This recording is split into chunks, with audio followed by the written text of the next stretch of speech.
Welcome, everyone. Thank you for joining us on the first day of summer.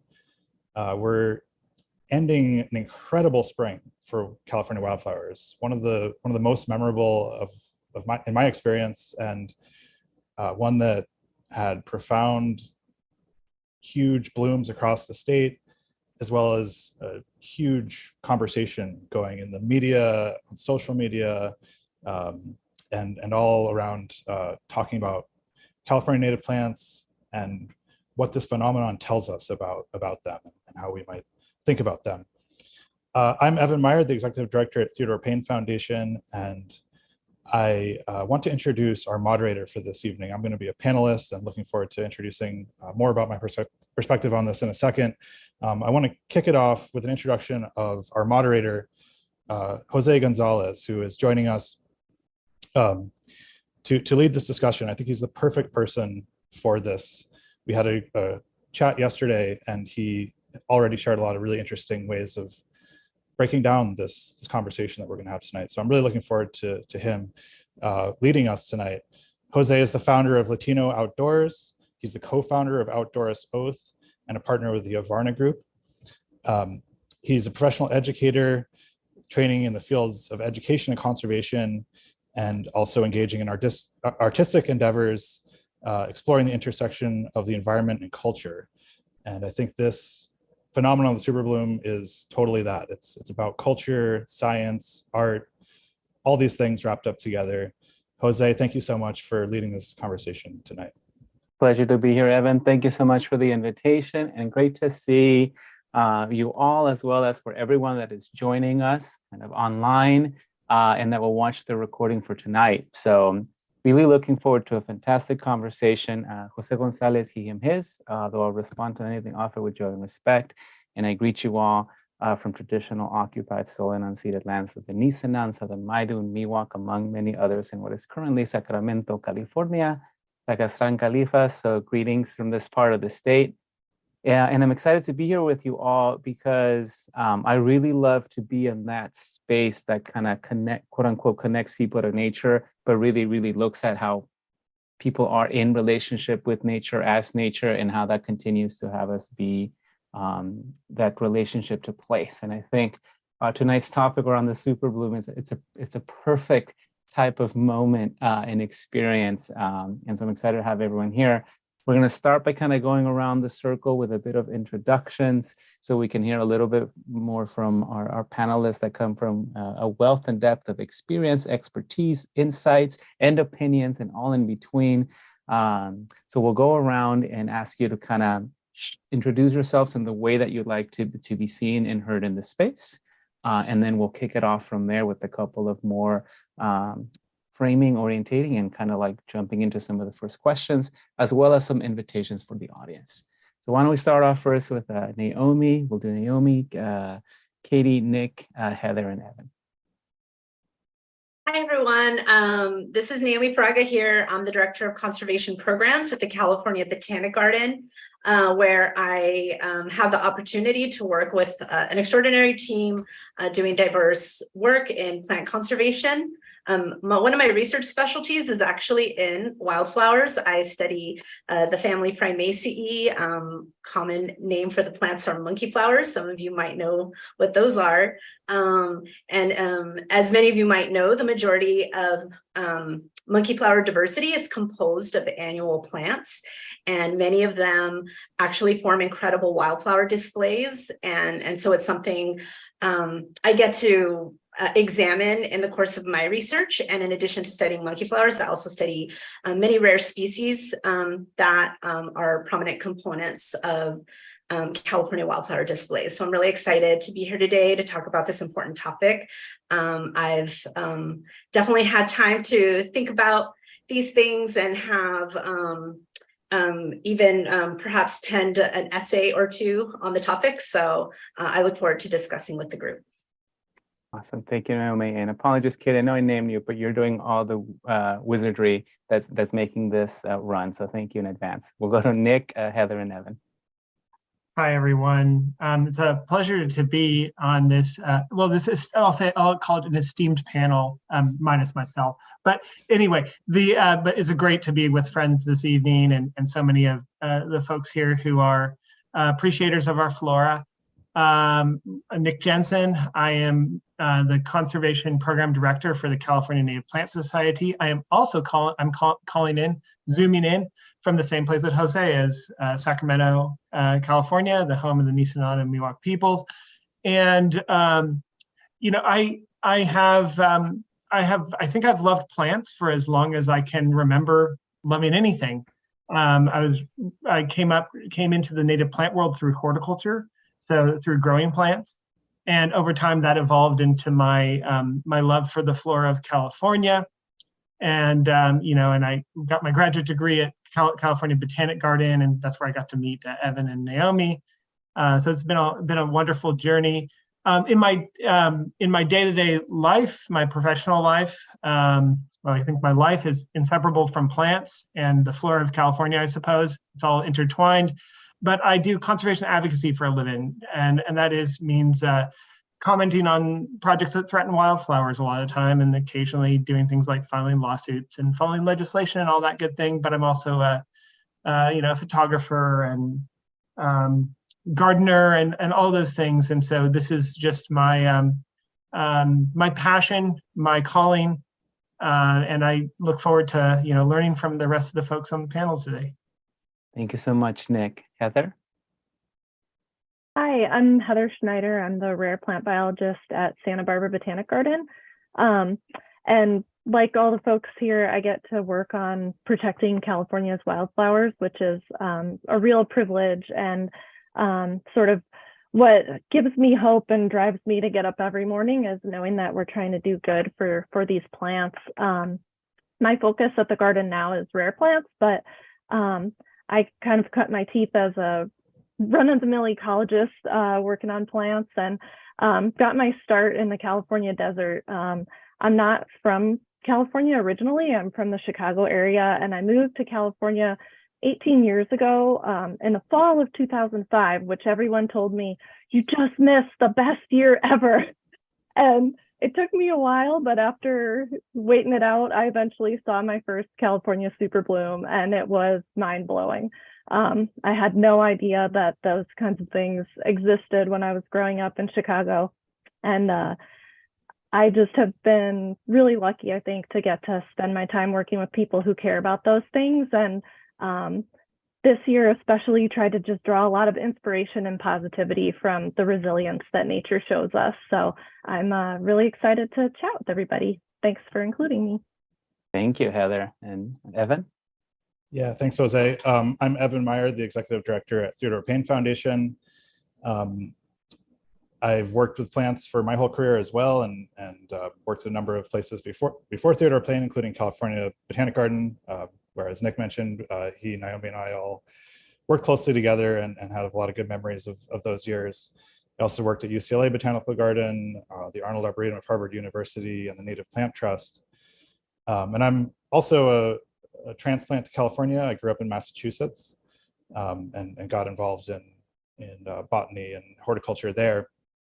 I wanted to just sort of share something outside of my professional life.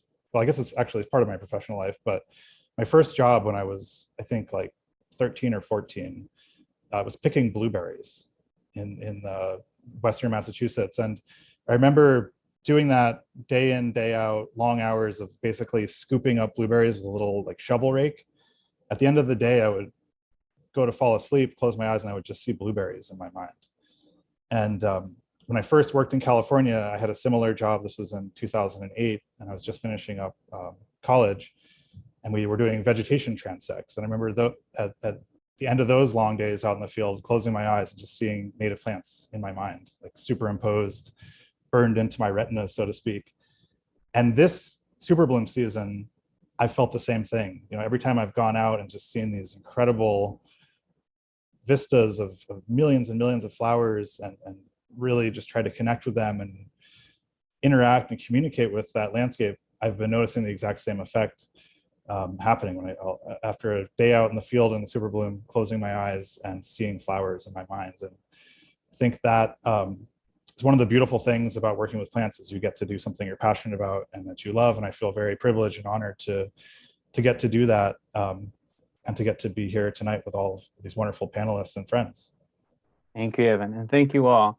So we'll start with a couple of things. First, for the audience, all of us that are joining us, one is you're kind of already exemplifying it right now in terms of the use of the chat.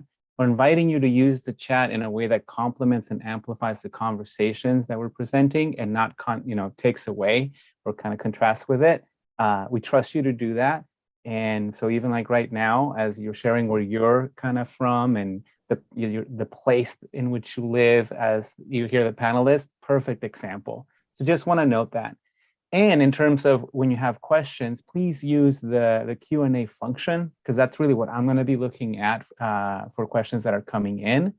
And then as well as having Katie and others kind of help you to keep track of some of the questions that are coming in. But don't hesitate to use that. Please feel free to put in your observations, kind of praise, anything else that's coming up for you as well in the chat, and keep it lively in that way. And then the other thing is going to be that as we're moving forward, we have kind of a structured Q&A portion towards the end. Having said that, though, the panelists might also notice something or peek something. They might weave it into the conversation, so just know that that's one of the ways we'll approach it. And of course, for the panelists, the idea is to keep it conversational. So I might start with a question for somebody, but the idea is that you can jump in and add if there's something that you see it differently, that as well. Don't feel the pressure that we're going to go around and everybody respond to the question in that way. So weave together as well. And then lastly, in terms of our starting frame, kind of in our prep conversation with the panelists, one of the first things that we really wanted to start from is not get stuck in the let's talk about the word Superbloom and only talk about like what makes a Superbloom and so forth, because that's already out there. There's been sessions on that. You can read all of our panelists being quoted on some articles. We want to anchor on that and really kind of move forward. So just please know that in that way of how we're doing that.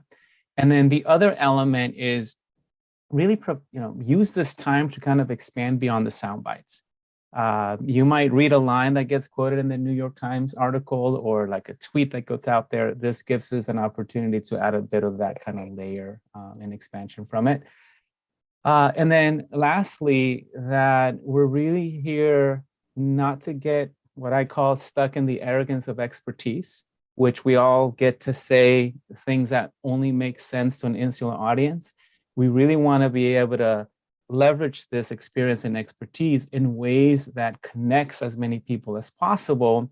And I think as one of our panelists said, if there's ever a sign that people care about plants, this is it.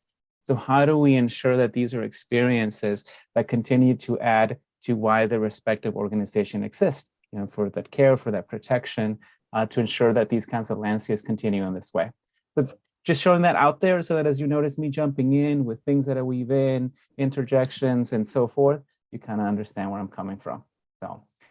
So having said that, you've all been using the word Superbloom. And like I said, the idea isn't for us to get stuck on the definition and the right word and why we use it. I'm curious as to starting off with, given that we have this word, what did you like to see moving forward from that word? So Naomi, we can start with you. And then as you jump in, if others want to jump in as well or kind of compliment for that.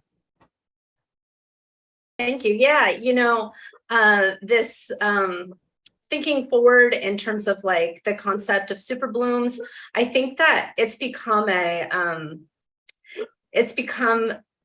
a concept that is well understood, at least in California.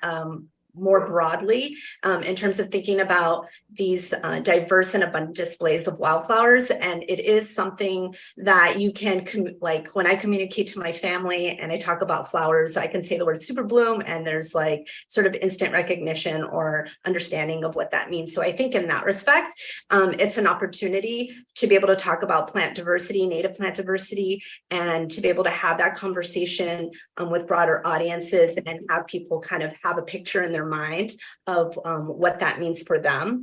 And maybe they've had some personal connection with California landscapes in these magnificent times and years. So I will admit that when I first started hearing this term, it kind of gave me feelings of unease, or kind of, it felt like a something catchy that was maybe seemed more like a marketing term than it was anything relating to the biological phenomenon.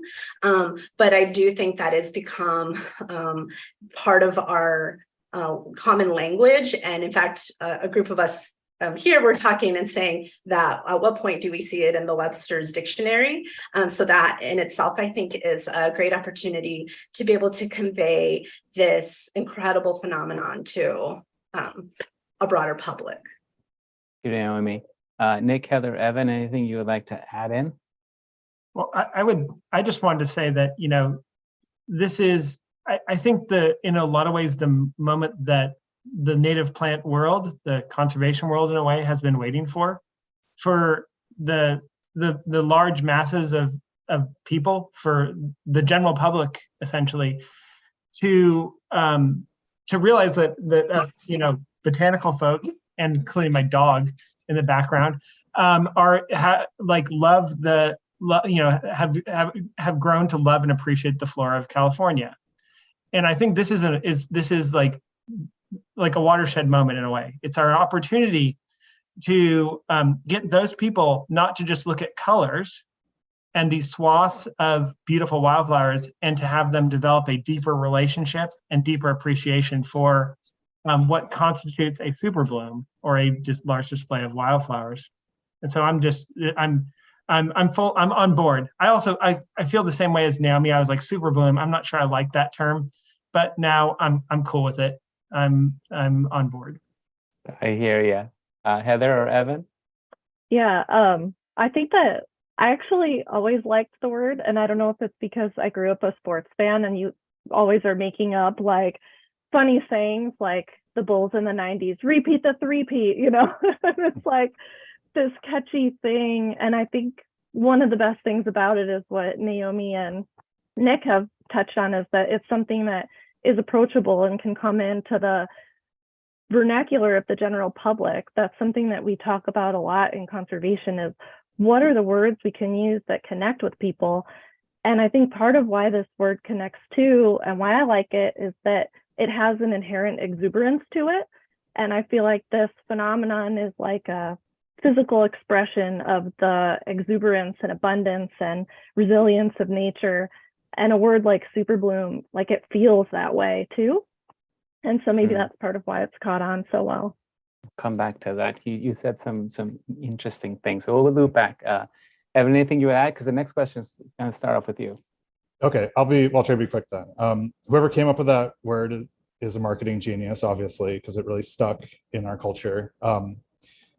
And I agree with Nick. I think it's a watershed moment, and it's really important to have something to kind of leverage public interest and grow and drive that interest, because the conservation movement needs it. And we need to protect what's left of California. We need to invest more in restoring landscapes. We need to invest more in creating urban habitats so that superblooms are in the cities as well. And some of you are saying on the chat that you've got a superbloom in your front yard, and that's totally doable. So I think utilizing this hyped buzzword to our advantage is important, and I've tried to do that. I would share a bit of frustration at times with it. And I think one thing that always irks me a little bit is when people are kind of not impressed enough with nature and they need to see this huge, massive display. And even when it's something that I consider to be pretty great, they're like, oh, you know, it's not really a super bloom. It's not that great. So I think in the way that it kind of can stack a certain one landscape over another is a little problematic. And there are issues there, which I think we can explore tonight. But in general, we really need anything we can have in our communications toolkit to boost the signal for plant conservation. No, definitely, because there is a power to language. I think it's not just the power of language in terms of the mental models that it invites into, but I think, as Heather said, what it makes us feel like. And so because that plays a role in ultimately how people also will move to embrace or protect something or not, or the opposite. And Evan, you also mentioned this is a watershed moment. So I think about, like you said, it's a watershed moment. What if it's a Superbloom moment, right? It's those little ways that we notice what words are meant to kind of invite people into. And I wanted to start, Evan, with you on this next question, because I know you brought this up, which is the question of access. And access can be a lot. So I'm going to invite everybody to kind of like enter at the point that makes sense to you.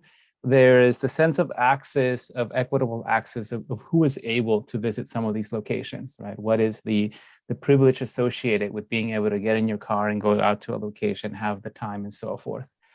There's access, of course, in the sense of what are spaces that are kind of invitations to come to these places and which are not. And there's reasons for that in terms of how you want people connected to place, but also you want the place to have enough resiliency to handle or not handle different people in different ways. And I think lastly, in terms of access, and Evan, you touched a little bit about this, is what does it mean in terms of not just access of place you go to, quote unquote, like for a Superbloom, but what does it mean to kind of people that work in like state and national parks, like they say, there's people going to the park, but what does it mean for the park to come to them? And so I think of that sense of access of what does it mean for the Superbloom to come to you, or everything that is about that. So to me, it's kind of the spectrum of connection and engagement. So those are some starting things. And so Evan, I was curious, since I know access for you has been a thing, like where do you start off in terms of when you hear that term? Yeah, well, I mean, there's so many ways to go with that question. I think I mean, the truth is that the conversation of driving 3 or 4 hours to go see flowers is coming from a place of privilege, and you need to have money for gas and the ability to do that. So I think there's certainly an access issue there that we know about, and that's why I think some of the closer in Superbloom sites like Antelope Valley and Lake Elsinore were so popular, is that they were relatively closer and they were in the kind of population centers. I think that has to be, that the creation of access has to be something that's looked at, who's accessing it now, who potentially could be accessing it, and what is it going to take to make sure that everybody gets an opportunity to see this, but that it's not destructive. Because the other side of this coin is that, from my vantage point, a lot of land management agencies are underfunded. They don't have the staff they need to adequately control crowds. They don't have signage. They don't have parking. They don't have good barriers to prevent people from trampling flowers. So I think an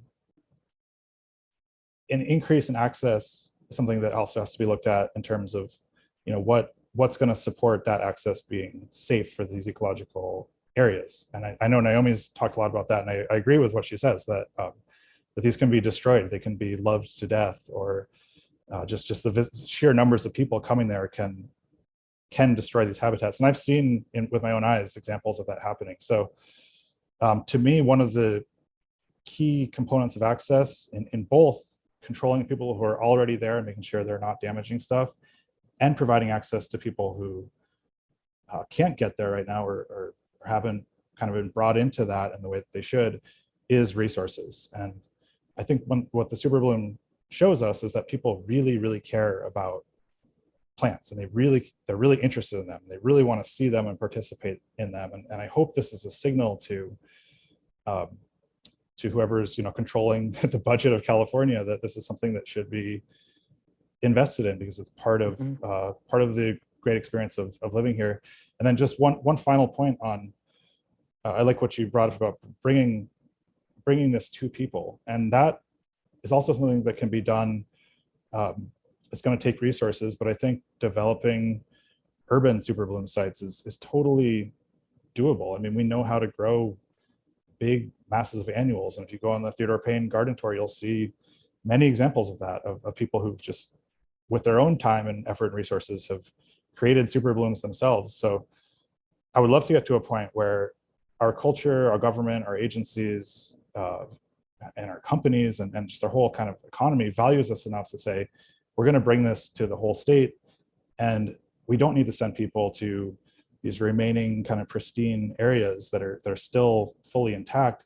They can just go, you know, a few blocks away to the park where we've designated a big poppy bloom in the local urban park. And as a horticulturist, I know that that's totally doable. We just need the kind of wherewithal and the resources to do it. So I hope that that's something that can happen in the future. Damn, thank you, Evan. And I was actually gonna also go over Naomi, since I think you have mentioned as well as the responsibility that comes in being out of these locations, and without the responsibility that it's hard to have people there. I've myself planted a bunch of poppies. They didn't take the first year, but then the second year they surprised me. They were just, the whole front was popping in orange, and yet they're so fragile. Like when I water, I'm like, wow, you it doesn't take much for you to be damaged. And so Naomi, like, what are some of the elements that you consider that when you think about how people access these locations? Yeah, you know, I think a lot about my childhood, and I grew up in the San Gabriel Valley, and I grew up in an area that was park poor. I didn't have access to wildlands, and I will say this, honest to goodness, did not have a concept of native plants until I was in college studying biology. And so I feel strongly about finding ways to integrate indigenous flora into urban areas, in parks, in schools, in people's yards. There's so many spaces where which, you know, people can begin to have interactions and build relationships with plants. I think I have always been a plant person, and I had, you know, relationships with my lavender or, you know, whatever plants that were accessible to me at Home Depot or whatever. But to understand that there are plants indigenous to this landscape that are uniquely adapted, that don't require external irrigation. Like, you think that you grow up in a place and that you should understand the climate factors, or what, that there is life that can exist here without all these supplemental inputs, right? And I didn't really grasp, it took a long time for me to grasp that. Now here I am, this person that studies native plants. And so I think so much about this issue of how people relate to flora in public lands or these other landscapes largely has to do with their general relationship with plants and what they're able to interact with on a daily basis. And if your landscape is primarily lawn and some shade trees and or vacant lots that have perhaps some weed flora, it might take a lot of extra steps to be able to consider how you relate to plants on a daily basis and how they're actually sustaining you in your everyday life. And so I know Evan's talked about this, several times before about different projects. There are many more projects now, relating to sort of bringing native flora back to the urban environment. And I think if we had a proliferation of these kinds of projects, I would love to see that where I grew up in La Puente, West Covina area, San Gabriel Valley. That, like my parents' block, I installed a native garden in their yard, and they're still probably one of the only people that have that in their yard. So it's not really fully permeated the culture in Southern California. And so it's just, I think how we interact with plants in our daily life really extends into how we're gonna then also consider them in these sort of public landscapes, public lands. Perfect. I'm going to come back to that actually, because you said a really lots of good, interesting things. And Heather, I'll have a question to start off with you, but I wanted to see if you or Nick had anything to add on access. Oh, I could just add that. So I think that it's very important for us to ensure that everyone in the state of California has access to wildflowers without having long distances of travel, which are of course very costly. I had people taking selfies in my front yard this year, which was pretty cool. Which here in Sacramento, and then I think that this enables us to have some perspective on kind of not to be negative, but on what we've lost, because we not too long ago, maybe 150 years ago, the Superbloom habitat would have been something that pretty much everybody would have had access to in California pretty easily. I grew up in the Bay Area.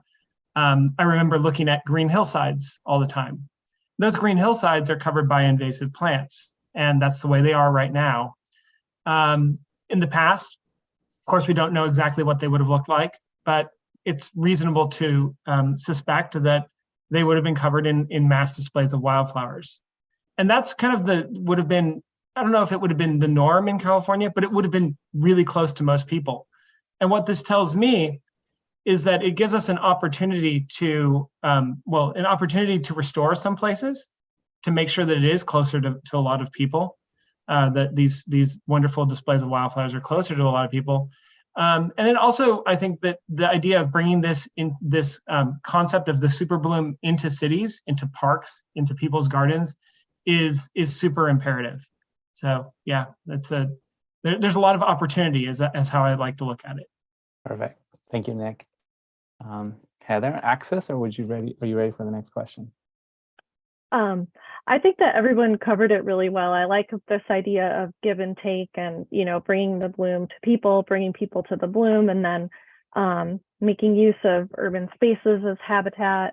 I think it highlights, several of us work at Botanic Gardens, and there's opportunity there to give people access to certain things that they might not be able to, for whatever reason, get to in the wild, so to speak, but can see snapshots of these landscapes. So yeah, I just appreciate the dialogue that everyone's having so far. Awesome, thank you. And I mentioned that too because even the work that we do at Latino Outdoorist and in other kind of quote unquote nature and outdoor access orgs, we often try to say we're trying to get away from like the pyramid model that says your peak outdoor experiences are up here at the top and those are the best ones, and then these bottom ones are okay. And we're trying to shift that to a spectrum that says a spectrum that connects nearby nature to far away wilderness. And so I see kind of flowers and blooming plants in that scope that gets people to think about this in this way as well. So it isn't always like we got to go to this one location and that's the only location that really counts for a Superbloom. And so I want to connect to that. I think some of you were referring how even with the word Superbloom, there's the concern and fear that can be highly reductive, right? Like it can be simplistic in a sense that's helpful. And in outdoor science, sometimes we approach this to say, you don't always want to simplify if you can amplify. So you respect the intelligence of the audience, but also you invite them with what's hooking them in. So if something like a Superbloom is an opportunity to amplify, so Heather, starting with you, that brings them in. What is some of the richness and the depth and the layer that you get excited to tell people about? It's like, great, you came for the Superbloom, and now that this is your gateway experience, check out how awesome and cool this other stuff is. Yeah, I love what you're talking about with kind of there's no hierarchy of experience and what value those experiences have. When I first moved to California, I was lucky that I grew up camping. I car camped with my family. But when I came to California in the West, I met a lot of people who were kind of a lot more hardcore outdoors recreationalists than me, who were climbing and backpacking and just having experiences that I had never had. And sometimes you run into that there as well, where, well, you're not really camping unless you're backpacking. And, you were sleeping in the back of your car, so that's not the same. I was sleeping on the ground. And none of that makes any sense to me. I think that just like in nature, like diversity of experience is important and valuable. And I think however people connect with nature is the right way, as long as it's done from a place of respect and not causing harm. And so I think that when we're trying to get people hooked, Superbloom, that word can be part of the hook. People who are interested in art and photography and being inspired by that nature get hooked that way. And then, as you were saying, you know, the Superbloom fades, we might have several years of a lot of brownness. How do we get people interested? And I think that that can also have kind of a diversity of approaches. I think at the garden, we talk a lot about ecological networks and how this Superbloom, and even in, you know, small years and dry years, there's this whole network that is stitched together, and the flowers are a big important piece of that. I think something that I think about a lot, we have a conservation seed bank at the garden, and then just part of my research background is working on soil seed banks as well. And I like to think about, when I'm in a place, kind of all this buried treasure and the potential of this place. And I think it's important for us to keep these images of the Superbloom in our minds, that even when it looks barren, this is what lies beneath. This is what we're protecting in a dry year when it looks like there's nothing here. And that in those dry years, whatever comes up is an even more important stopover for things like pollinators, birds, herbivores, and people. So that's, I think it's kind of selling people on the potential, kind of the latent potential of these ecosystems, even when they're not seeing the big flashy Superbloom. We know that this is all still there, and if we don't protect it, you know, we don't get to have these Superblooms again, and we don't get to have these incredibly diverse ecosystems and all these connections of which we are a part. Thank you, Heather. And then Naomi, you also really resonated with that kind of question statement, right? Like, don't just focus on the bloom, like there's the other things that are just as important, if not more so. Yeah, I think one of the things that really has resonated with me and kind of anchors me is that, I mean, as a botanist, I've had tremendous opportunity to visit many places in California and see incredible blooms. Like this picture in back of me, I got to see this year, this incredible bloom of the desert candle. And a lot of times I'm on the road and it's kind of very exhausting. It feels very fervent, like so much activity, and I have to be everywhere at once and I can't. But one of the things that anchors me is like, I hike in the same place every weekend for myself, for my own kind of like connection to place and where I live, a nearby trail in the Angeles National Forest. And one of the things I found, and I see that place all through the seasons. You know, I see it when it's in bloom. I see it in the years when things have gone dormant. And I missed my plants when I'm out in the Superbloom. I'm with the Calanthus, but I missed my local plants. And I think building that connection to place and having a place that you visit often, and then you're able to see it in all different times of the year and understand the plants and their cycles. And even, you know, one of my favorite plants is Stephanomeria chicoraceae, and it's a late bloomer. And it signals, you know, you see these different plants come and it signals the different seasons, and you can feel it in the air. And it's like, oh my gosh, it's buckwheat season and Stephanomeria season. The air smells different, fall is setting in, and the plants give you also those signals of changing times. And so I think that even though like the spectacle of a Superbloom is so attractive, and it's like, you know, racing after it, chasing the bloom is, you know, something that a lot of people love to do. I think it's also important just to kind of like remind yourself of your place and where you're from, and connecting with the changing seasons and being okay with seeing things kind of moving towards fruit and setting seed, and that can be just as beautiful as, you know, fresh flowers, you know, the onset of the seed bank. And so yeah, that's what centers me, I guess. Thank you. And then I just want to acknowledge audience. I see some of your questions coming in. In fact, one of them I think connects to this one about how do we get people excited during the in between or during the drought years, right? When the bloom isn't in there. And thank you as well for the comments coming in the chat. This lines up for me in how I try to acknowledge that, for example, culturally as one way, we put so much emphasis and stock on the blooming and even the fruiting. And I said that's part of the regenerative cycle that includes seeding and rooting and rotting. And we have to still be anchored on those, because otherwise we only perpetuate that idea, right? That blooming is more important. And so I ask people like, well, how are you also anchoring in the seeding and in the rooting? And how do you know? And if you don't know, think about what you're being disconnected from. So it makes me wonder what it's like to go out at a location where it is seeding and rooting, not the blooming years, and really appreciate the landscape for that. So thank you for that reminder. Evan, Nick, anything else you would add kind of to what you're hearing? I'm just kind of thinking about the time that I went camping in like October or November out near Joshua Tree.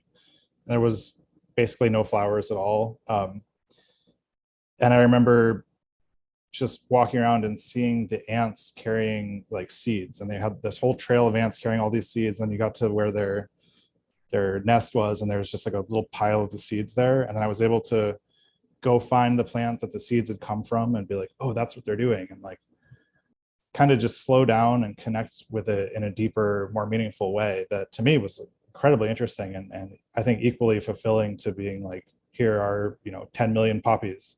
And maybe even more fulfilling because you're actually seeing ecological interactions and all these things happening. So I think there's so much cool stuff to see any time of the year. And, you're always going to find something interesting in nature. You asked the question just previously of how do you translate that to people who maybe have just a kind of fleeting connection, and they're like, oh, I heard about the Superbloom, I'm going to go see that. And that's really their one experience or outing. And I think that is a difficult challenge. I think, I hope that we can, that's the goal, I think, is to get those people to be like, oh, there's more to this than just this one-time experience. It's not just a one-off thing. And it's actually really interesting to go see this when it's not in its Superbloom phase. So yeah, how do you do that? That's a big, complex question. I think one thing is to have potentially better interpretation at some of the sites, a lot more easy to access content for the general public about nature, a lot more kind of regional or site-specific training in public schools and private schools, but any kind of early education, developing a relationship to wherever you are, be it the inner city or out, and to have an understanding of the ecology of where you are. Hopefully that can kind of imbue in people an interest and give them that deeper connection, because I was really privileged and lucky to grow up in a place where I was growing up in the woods and I was exposed to the environment at all times. And it was primarily a native environment. And I think that really rubbed off to wherever I go in the world. I'm like, I want to go see what the plants are like and try to figure out what I can about that ecosystem.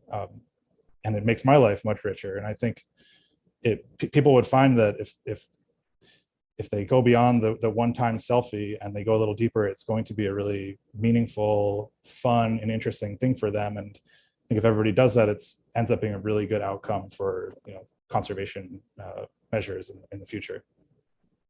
Thank you, Evan. The next question we'll kick off with you, Nick. But anything you would add kind of based on what you're hearing?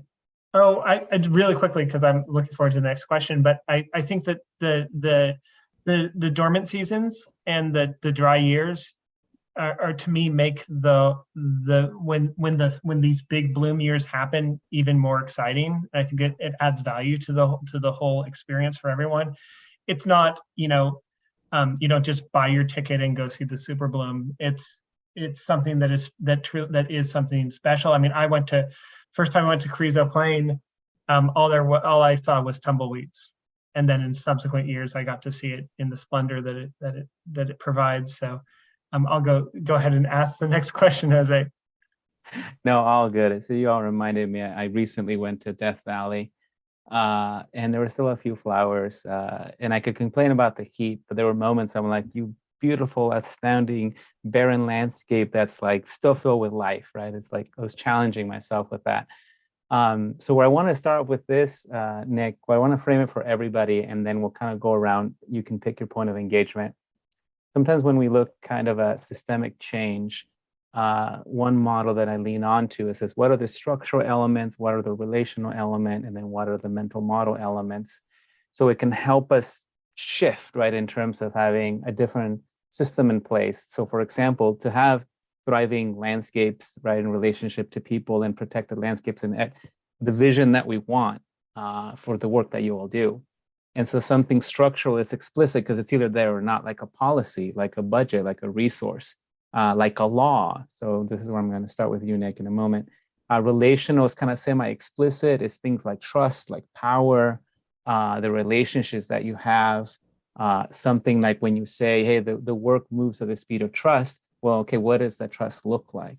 What allows us to be able to have confidence that people can go out into the landscape and they're going to treat it well? What are they leaning on?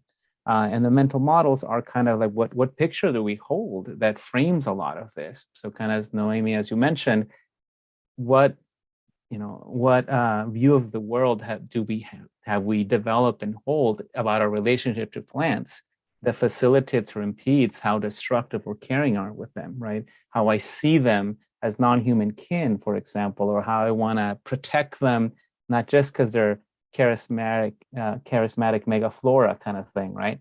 And so what I want to invite you all is to pick one of those or two or three, whatever you want, as like something that comes to mind to you, and then kind of, share what comes to mind.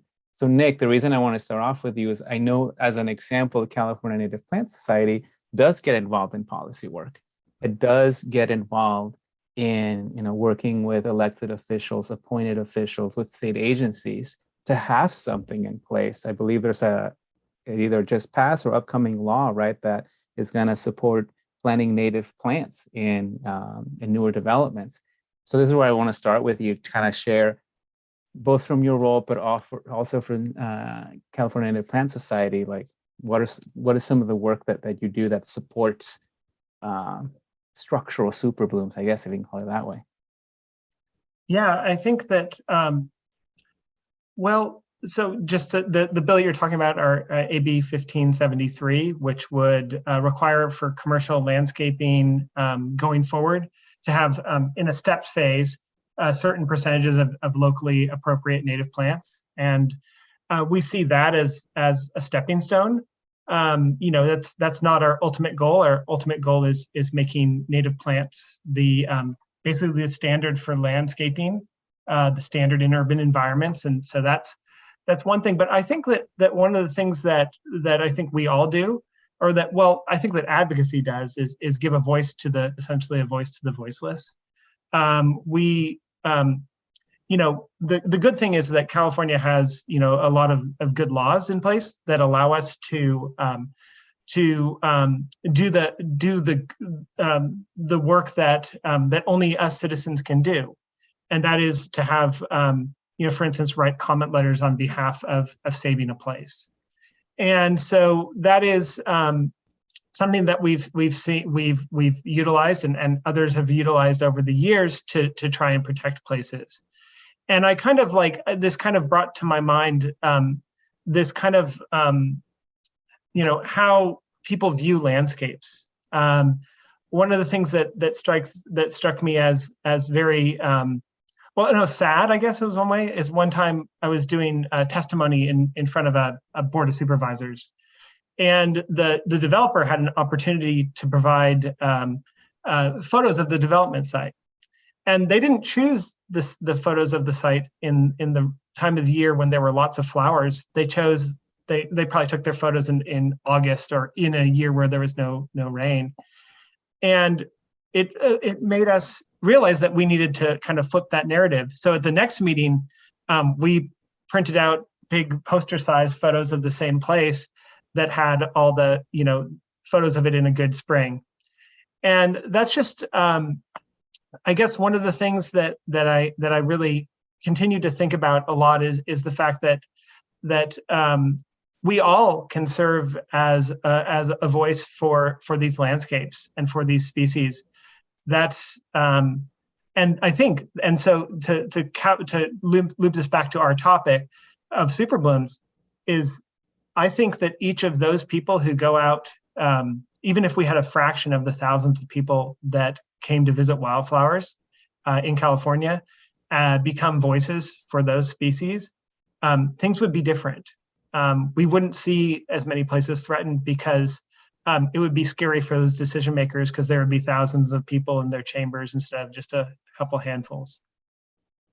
Perfect. Well done. Because you want, like you said, to your point, you want the selfie moment to not encapsulate the whole thing. You want it to be hopefully a responsible selfie moment that is connected, right, to different forms of action and invitations to be part of what keeps it that way.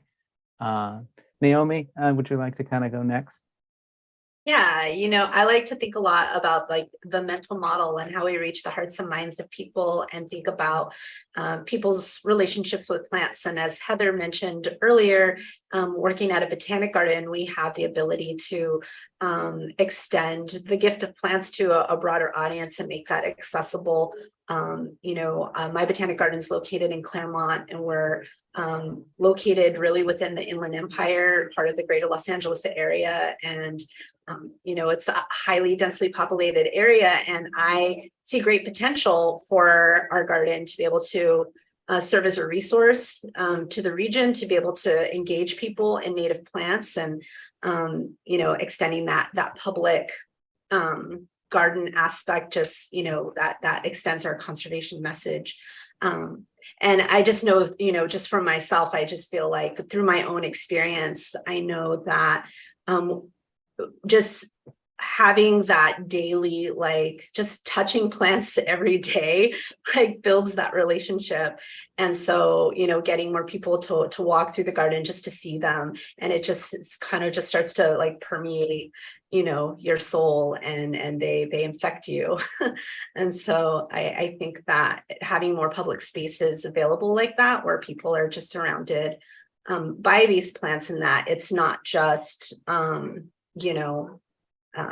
a backdrop, or this tree provides shade, so you understand the benefit that way, but it's also organisms you're interacting with on a daily basis. I think if people understood or felt that relationship, where it was just like accessible to them on the daily, then that could do a lot to really change the culture in terms of how we think about or relate to plants. Definitely. Kind of like, it's not just, the tree is not just a thing. I'm in breath with the tree. And what does it mean to be in that interconnected relationship that's different? And Heather, I'm going on to you. You're getting kudos in the chat for example, saying latent potential, right? Be wowed by the latent potential of this landscape, not just its exuberance. So Heather, just curious what you're thinking. Yeah, I think I'm really on the same page as Naomi. I think that for a lot of my career, I've thought about, policy and budget, and I would do research and write reports and say like this, especially I used to study nitrogen pollution in the air and how that can lead to imbalanced dynamics with invasive plants and native plants. And I'd always have some conclusion that related to a policy change we could make that would help protect our landscapes. And I still think that's all true. But the longer I do this and the more I think about it, the more I think that really it just all starts with people's hearts and minds. And if we can't get collective buy-in from everyone like us, and then also the policymakers and the people with the purse strings, then we can't do anything. We can, I can suggest, policy implications of research all day long, but it doesn't matter if people don't care and they aren't convinced. And I think that just starts with, what Naomi was talking about, people finding connections. And one thing I've thought about a lot is I feel like recently in public discourse, people have talked about how we don't teach civics anymore in school, and like people don't know about government. And I feel like we could say the same thing for ecology and environmental stewardship, which I think is an equally important pillar of being part of a community. And that something that Evan has touched on a lot and a lot of folks have talked about is that we're too used to viewing ourselves as people who visit nature, like nature is a zoo exhibit, but we are nature too. And I think that if we can start, especially when kids are young, and that's just part of your education growing up, that we're part of nature, it's our responsibility to be good neighbors, that can go a long way into kind of changing the long-term trajectory of the public consciousness and how we view this. And I like to, kind of as I mentioned before, I think that however people connect is good, and then we can use those as jumping off points. And one thing I do a lot when I give a public talk or something is actually quote some verbiage from the Federal Endangered Species Act, because it actually spells that out really well. And it says that endangered species, and of course this could be extended to all species, are of aesthetic, ecological, educational, historical, recreational, and scientific value to the nation and its people. And what I like about that is that you can find wherever you fit on that spectrum and use that as your place to get started on this journey. And it can go in whatever direction makes sense to you. So that was maybe a long-winded answer, but that's kind of what I've been thinking about. No, it's perfect. Thank you, Heather. And then Evan, thoughts before then we'll start easing into some audience questions. Yeah, I really appreciate that framing of it, Jose. And it's an interesting way to think about this, because I think when we look at, what's happening in people's minds, I'm going to try to look at it from two different vantage points. One, the vantage point of the native plant community, which I feel, I'm part of, and everyone here, if you're watching the Zoom, you're part of the native plant community because you're spending your time listening to a bunch of plant nerds talk about plants. So thank you for being part of this community. And then also look from the perspective of the general public who's just kind of getting into this. And I think one of the tensions that is ongoing is this Superbloom phenomenon is could be looked at as sort of like the mainstreamification of interest in native plants. This thing that we all care about, we're passionate about, we spend all our time doing, is now getting blasted out into the public in through this huge megaphone. And that is interesting. And what are the implications of that? And I think it can be scary being in the native plant world to see that happen and feel like we don't really have control of it anymore. Like we don't have control of these crowds. We don't have control of what reporters are going to write. The thing that we spend all our time focusing on is now like out there in this big way. And I think a lot of tensions arise there because it's like, what do you do with that,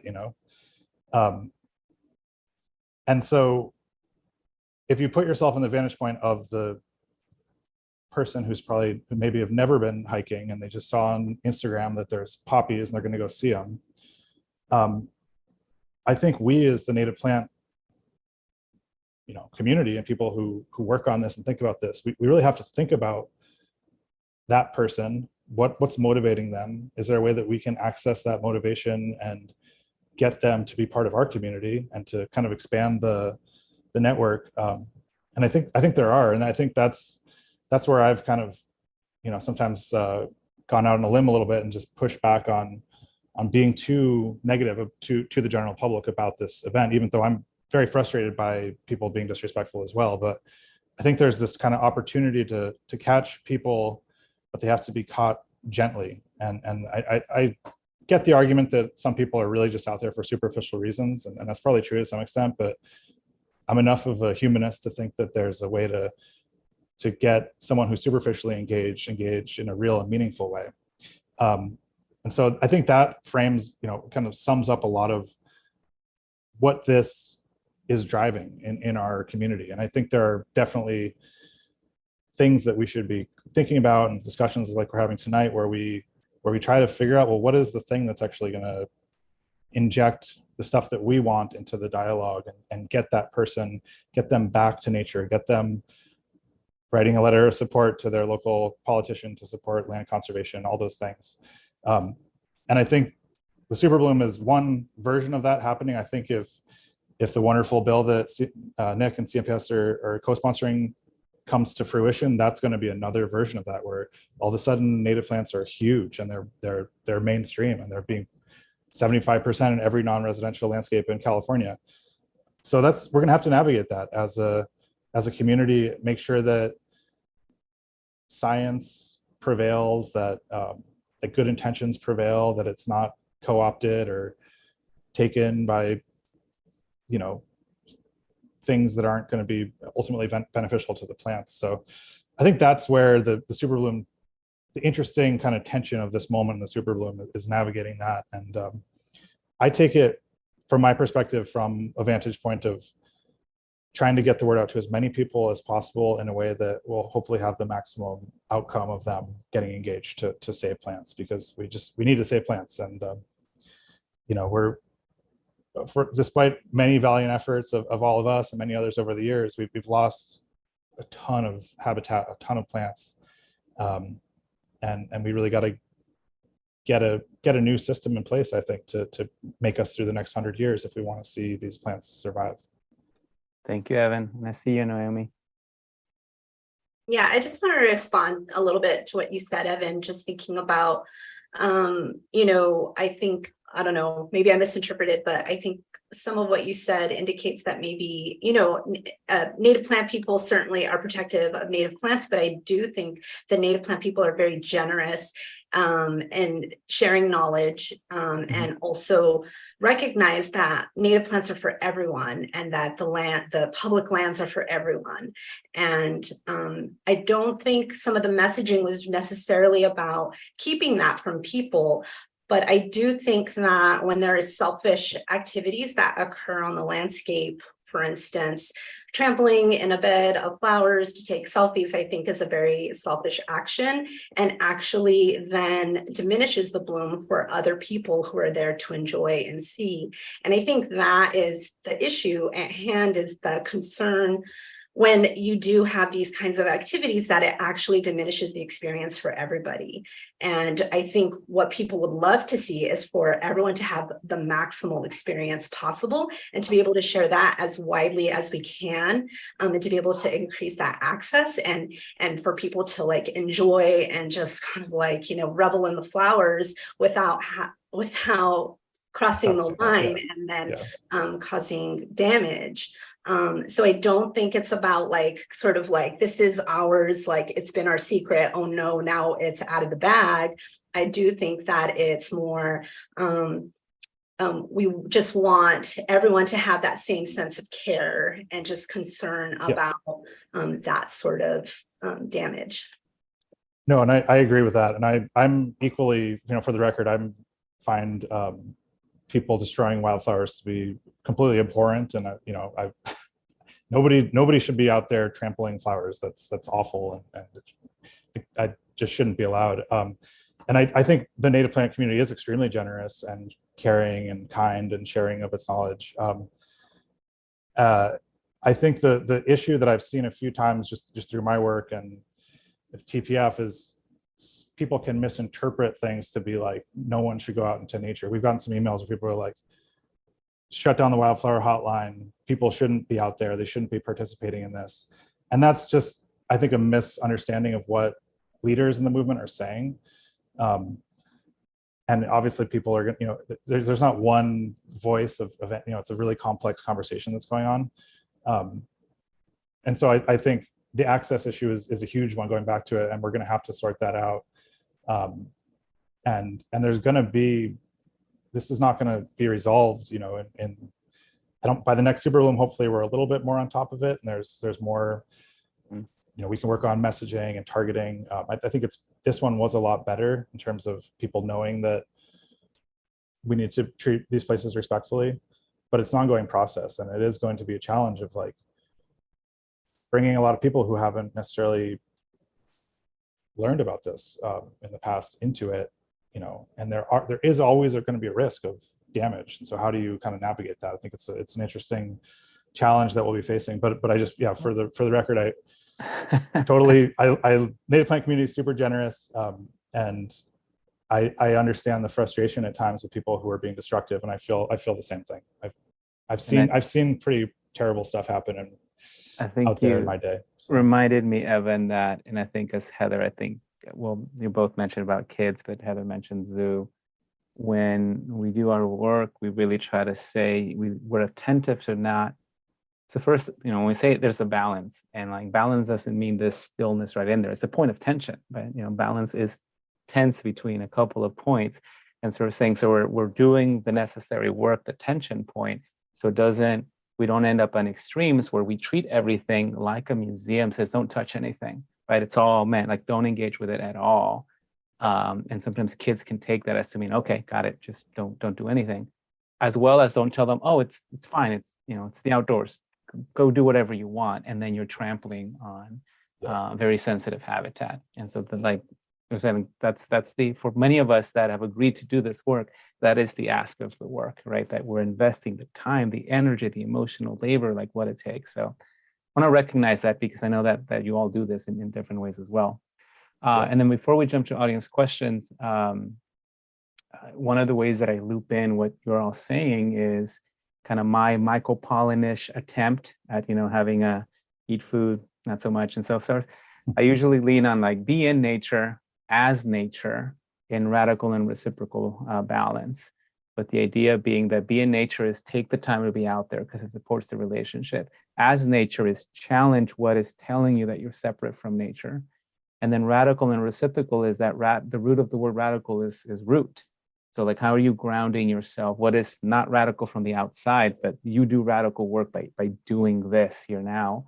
And revolutionary, that it's about cycles. So how are you complicit in regenerative cycles rather than destroying those regenerative cycles? And that's what gets us in environmental messes, or being complicit in destructive cycles. So usually I'll anchor on that to kind of be like, so with that, how can I engage in different ways? But I wanted to get to some audience questions because I think we're getting to our final portion. And so for some of these, again, if you're in the audience, drop them in there. We'll start with, I think it's a pretty specific one for you, Nick. And so answer in a way that makes sense to you, because they're curious about AB 1573. And if an org like CNPS would be able to suggest which native plants are suitable, like how that might work. So that's a good question. I didn't think we would get too much into those weeds today, but no, I can answer that question. So the bill defines locally native plants based on regions defined by the Jepson manual and in the Jepson e-flora. So it takes it's not, I wouldn't say it's hyper local, and it's not saying like, oh, all native plants in the state of California are defined as locally native. It's kind of looking at those ecoregions which are bound by, climatic conditions essentially, and other factors. And so that's how. And then I think the idea is that our tool called CalScape will very soon, if it hasn't already rolled out already, will allow people to search for plants in their particular ecoregion. Awesome. That's the first time that I don't think I knew about Jepson regions, to be honest. I had seen them, but then I was listening to that great interview on KQD Forum, and they say Jepson regions. I'm like, let me go look what that is. We have another question as well, and whoever wants to lean into answering it. And this they're curious about how superblooms are recorded. So for example, are they recorded on CalFlora, or what might be additional ways in which you either can track them, or maybe that kind of community scientists can help with that. And Evan, you look ready. Yeah, well, I can just say it's not in any way an exhaustive recording, but we have a wildflower hotline at Theodore Payne Foundation. It's Southern California focused, so you all up in Northern California, it's not going to be helpful unless you're willing to travel. But that's a way to just see, where good blooms are happening. And that's archived. So you can go back through the years and see what was happening different years. And we'll put, even on really bad rain years, we'll still do it because there's always some flowers to be found somewhere. And then a couple other just places that you could look. I don't, and maybe the other panelists know, but I don't know of any specific website or data set that tracks like Superbloom events. But you could look at something like iNaturalist, which is going to just show you what plants have been observed in a particular place to give you some insights there. And there are lots of other kind of indices online of like where plants have been seen, from scientific observations. But it would be cool to have, more data tracking. Maybe there's some research lab doing it somewhere. Like, I don't know. But it makes me think that mapping the areas that are these Superbloom locations and then creating some way to protect those areas, either via legislation or some other means, would be a pretty spectacular thing. Because I think of these as in a way, like the California condor of habitats in California. They, they're so rare really at this point in time compared to what they used to be. If we could list a habitat as an endangered species, I would say that Superbloom locations would be that. But we have ways to come, I think there, but I think we have enough of the initiated to start making stuff like that happen, or at least start thinking about making it happen. Yeah. Nick, I don't know, maybe but isn't CMPS vegetation team mapping vegetation that is composed primarily of annual plants that they have? Yeah, we are. Yeah, and I think that would be one way of tracking "quote unquote" superblooms, in which like what is a superbloom really? But one of the key indicators is that they're often dominated by annual species. They're ephemeral, and they're oftentimes composed of many different species. So thinking about how the vegetation team might classify some of these annual wildflower vegetation types would be, I think, really interesting for identifying those areas for protection and for tracking.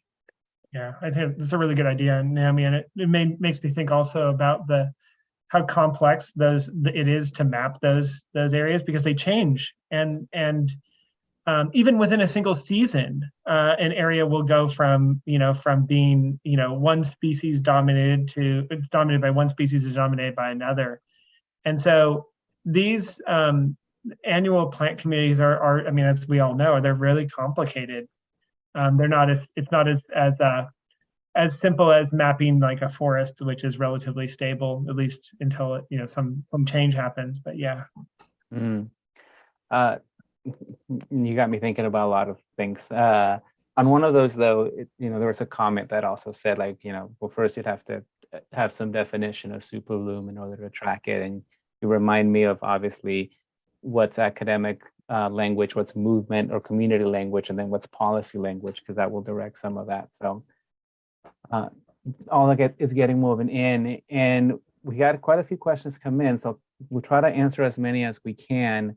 One of them was looking at, as you're all thinking of kind of these Superbloom sites, there was a question around your thoughts on reducing the spread of invasives into some of these sensitive habitats, and especially with high visitation or moments of that. So what comes to mind in terms of what you have experienced, is what you think about?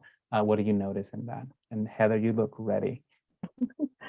Yeah, I think that there can and should be multiple approaches. And one of them should address people like those of us on the panel who go to work in these places. Because we're not only visiting the places that everybody else can see that are close to the road, but we're often going into kind of deeper, less frequently contacted areas. And so I think both for professionals and recreationalists that this plays into that better informed stewardship piece, and remembering that we need to pick seeds out of our boots. We should be looking at what's getting caught in our tires and the undercarriage of our cars. And that's something that, you sometimes see a little bit here and there about when you visit public land, but by and large, it's not really talked about. It's sort of, we want you to come as you are, but not with all the seeds that are attached to you.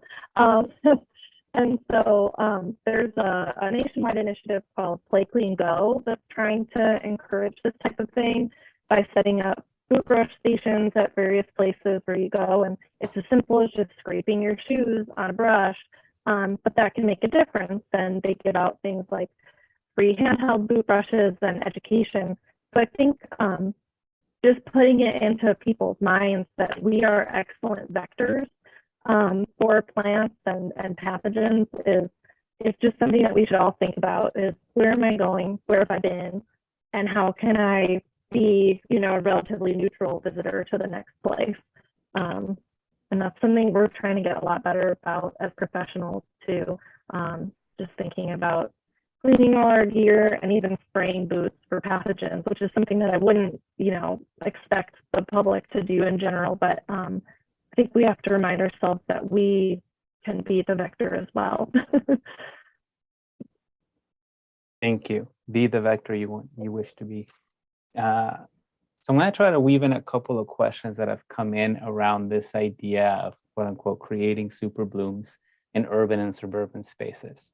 So some of these are kind of saying, will site conditions work for establishing wildflower species? So are there considerations that you think about saying maybe a condition like this is better suited in this way compared to this?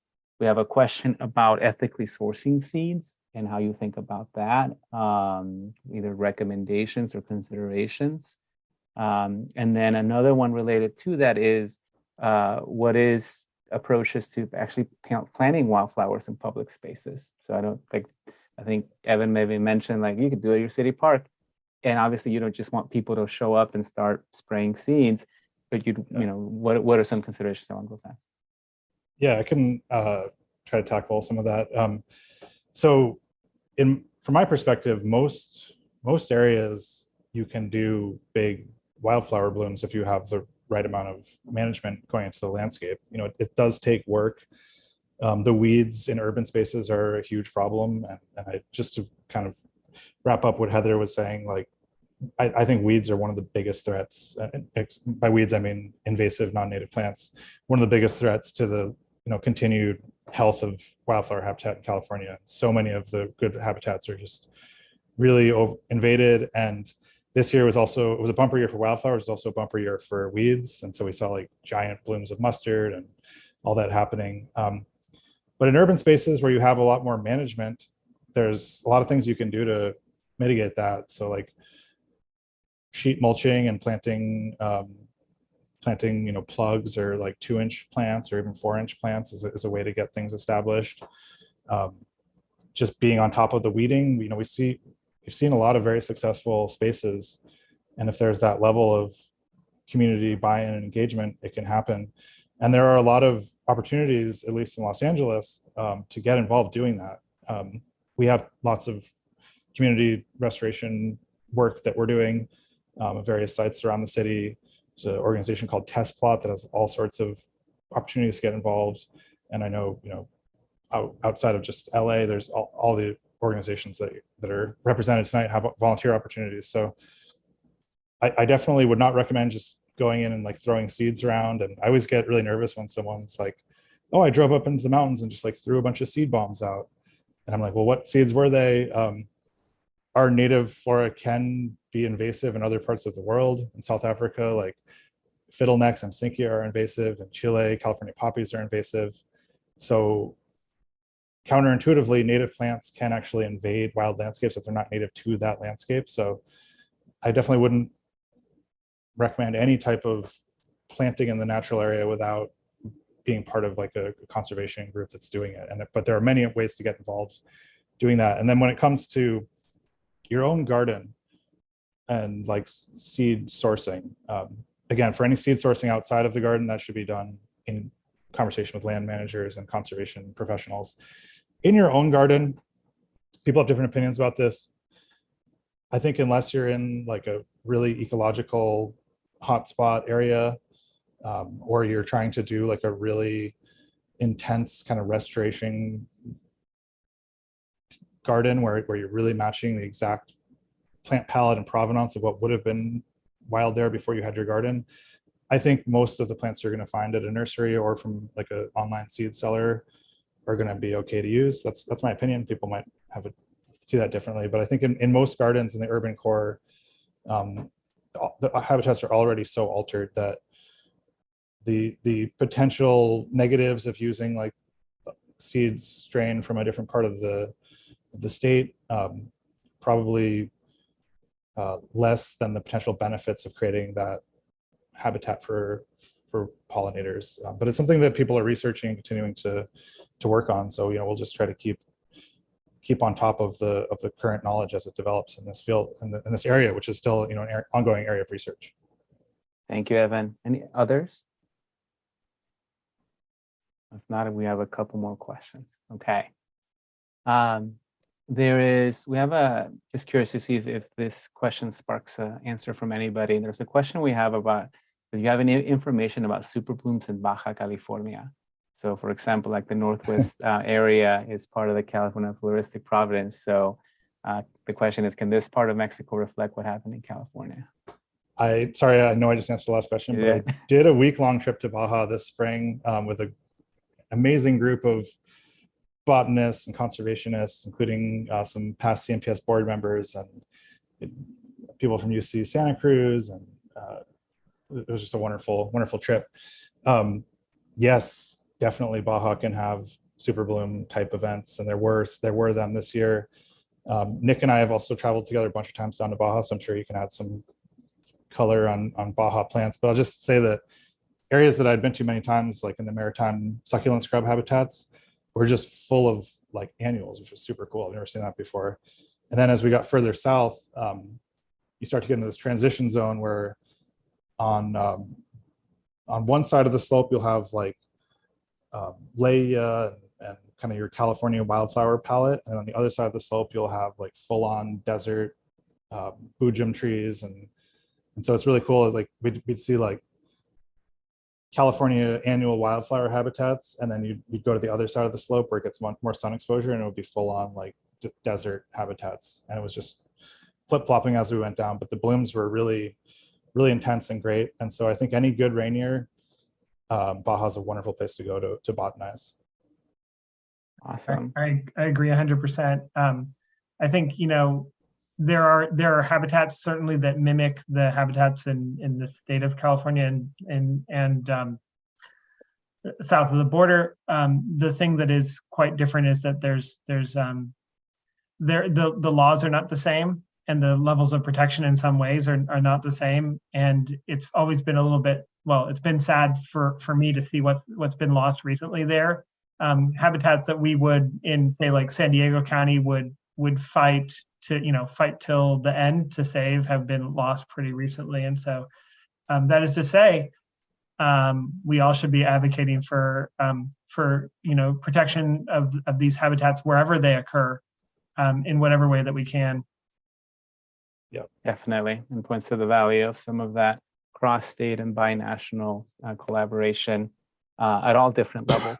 Right. I'll just throw out for those interested in Baja, there's an organization called Terra Peninsular, which is a great place to get information on Baja, and as well as a good place to support if you're trying to support efforts down there in Baja. And I totally agree with what Nick said, is the regulations are different, the land ownership structure is completely different, and it's one of the areas that's having some of the fastest loss of habitat in this general part of the world. And in the 10 years that I've been going there, I've seen a lot of places that were once pristine habitats just kind of scraped up and turned into agriculture. There's a huge boom in agriculture going on down there, like Driscoll's berry farms. They're all huge complexes of berry farms down there. And then there's a lot of mining. And I think, Nick, the last time we went was maybe was it like 15, maybe 14 or 15?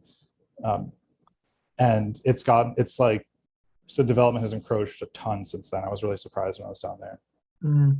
So if you could, definitely recommend that anybody who's interested get engaged with Baja conservation, because they definitely need more support. Yeah.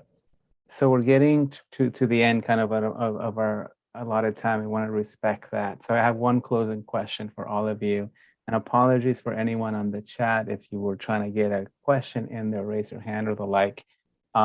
Please do, of course, if you were able to engage on social media and the like, write in a comment, an observation, appreciation, and the like. And so this last question I have as a closing, there's an expression that, data makes you credible, stories make you memorable, and the idea that people will connect to that. So like Nick, as you were saying, right, there's a reason the developer wants to show the picture without the flowers.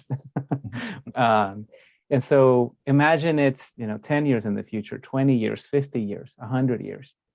Pick your range. How are Superblooms different in this future state in a way that gets you excited? And we can start with Naomi and then go Naomi, Heather, Nick, and Evan. And if you're not ready, you can pass, just know that. Well, in my future, that Superblooms are I think it's what we're converging on, is that the population, the people who live in California understand this phenomenon of the Superbloom, and they're connected to it. They love it. They enjoy it. They are advocates for it. They're protecting it. And, you just have the whole, population rallying around the incredible diversity of wildflowers, and everyone's a plant person. That's my future in the Superbloom, is that it's not just a niche sort of interest amongst nerdy plant people, but it is a legacy that people will foster and cultivate and care for in the future. Thank you, Naomi. Heather? Man, I feel like Naomi said it so well. I want to live in Naomi's future Superbloom. I think that one thing that I could add to that is just that people have also converged on what we've been talking about with seeing that potential even in the off season or the dry years. And something that I do a lot, because I am lucky to get outside, is when I'm in those landscapes and it's not a Superbloom, I like to picture what it could be. And so I sort of, especially if it's a particularly dry year where I'm just really yearning for that reward of seeing flowers in the springtime, I go on like a hike in my head and I think about what could be there in future years and what I will see in another time.